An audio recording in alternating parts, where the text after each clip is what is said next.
People who fly float planes into and out of Victoria are looking to improve their view of the inner harbour and to make travel for their passengers easier.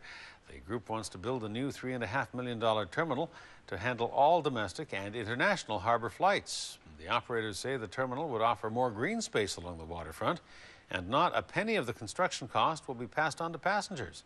A News reporter Stephen Andrew has the story. More than 400,000 float plane passengers travel in and out of Victoria's harbour every year.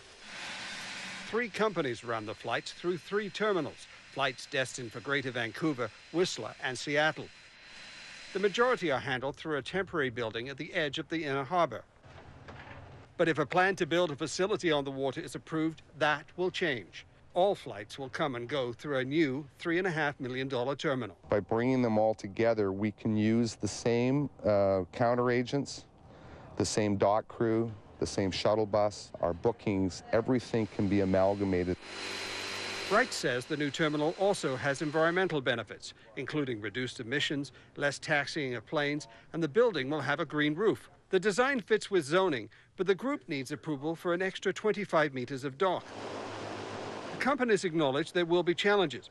Approval must be obtained from the city and agencies such as Transport Canada, the Department of Fisheries and the Harbour Authority. But the group believes its design is in the best interest of Victoria. They're an essential service. I mean, we live on an island. It's a transportation link. An example would be when the BC ferries went on strike, we picked up all the slack. If the proposal is successful, this building will be demolished and it will allow greater access to the harbourfront, including views of the water. Victoria's mayor says it all fits in with the city's official community plan.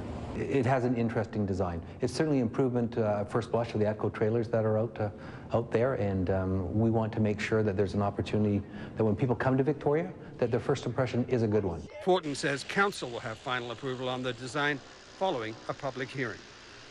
Stephen Andrew joins us with more. Stephen, there have been complaints over the float planes in the past. Does the group building the terminal or wanting to build it think there'll be opposition to the project? Well, Hudson, they certainly hope that there's not going to be opposition. I mean, they've been holding community meetings, showing off their plans to the community, making sure that they're getting input. Now, to give you an idea where this dock is going to go, here's a shot of the water. That's roughly where that extra 25 meters of dock is going to go. That's going to be the contentious issue on this, probably.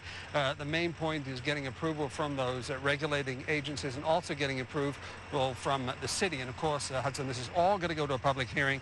The mayor was very clear today. He's saying that the public's going to get an absolute say in what goes on there, and but he's saying he certainly does look like the design that he's seeing right now, because it's a vast change from those temporary buildings that line the inner harbour. All right, Stephen Andrew, live on Wharf Street. Thank you. You're welcome.